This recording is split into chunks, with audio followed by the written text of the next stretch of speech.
So I did one thing, and because of this, suddenly everybody thought I'm become some kind of an enemy. But, family drama started, my mother started crying. So once a month I went to college just to check if they're keeping their part of the deal.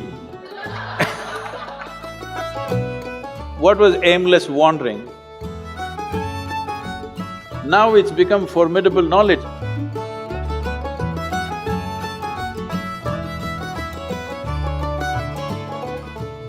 Speaking of schooling and parents and careers, right now we're in an age where there's so many different offbeat careers coming up. As YouTubers, we get this question all the time. How did you talk to your parents about it? How do we convince our parents about this really new career that we have? I want to ask you, if you had to convince your parents and tell them that this is what you… how did that discussion go? Did that happen where you had to sit them down and tell them that this is what I'm going to do for the rest of my life? I want to do YouTube now. Like, did that happen with you too? You're doing YouTube right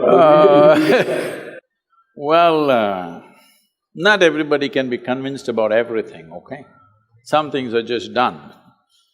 So, just to give you an example, when I passed my 12th standard, at that time it was called PUC. After that, I decided I will educate myself, I don't want to go to college. This is a family where everybody is educated, not going to college is like sacrilege. At least today, there is a little more flexibility.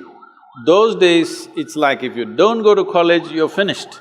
Because now probably if you don't go to college, you may lose your lifestyle, but you won't lose your life. That was a generation, if you don't go to college, you lost your life, you're on the street, that's about it. So they were terrified of this.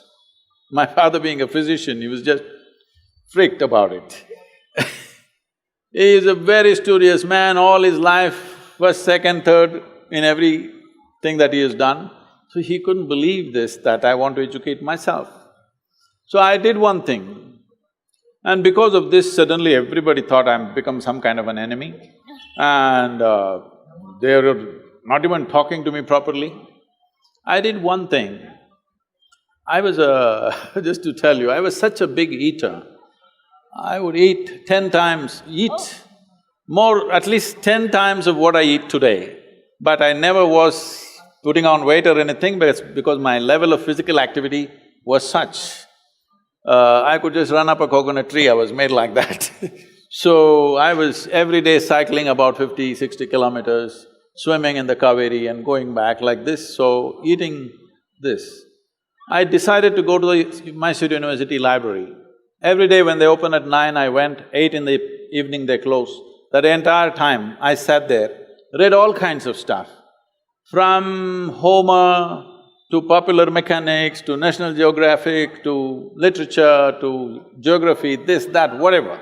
Whatever came my way, every day for 1 year I read like this, just all kinds of things.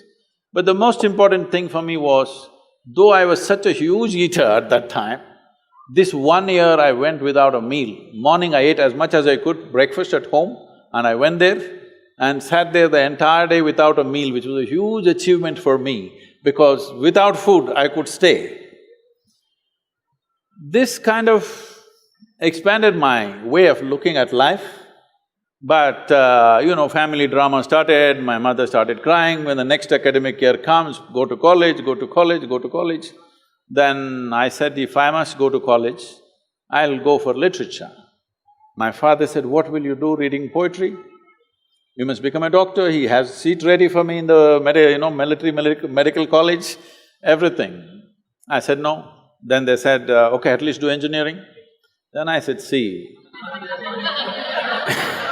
if I say I don't want to be a doctor, if you told me become a veterinary doctor, Ayurvedic doctor, at least a witch doctor, I would look at it.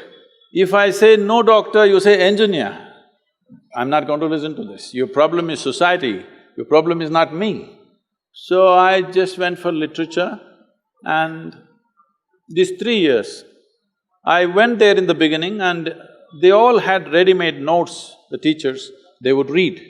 and everybody writing down. Those days fountain pens, kara kara kara kara, it makes noise, it just irritated me. I said, I don't want to listen to this kara kara noise. I gave them a suggestion, if you give that notes wherever you got it, we will photocopy it and give it back to you. We don't have to come, you don't have to come. Then if I'm there, I'll ask 100 questions. So they didn't like it, then I made a deal with all the teachers that they'll give me attendance. That was my only concern. So once a month I went to college just to check if they're keeping their part of the deal. My life is so similar. So I explored the geography of Mysore district in such a way, every village track, every hill that is there, every little bird nest, whatever is there, everything I paid attention, just wandering aimlessly. But today, like when I went for the Rally for Rivers board where all the top experts are there, some questions came up and I just telling them casually, they said, Sadhguru, how do you know all this? I said, what was aimless wandering? Where I paid absolute attention to everything, from a worm to an insect to anything and everything I paid attention. Now it's become formidable knowledge. I never intended to learn anything, I just paid attention because it was life.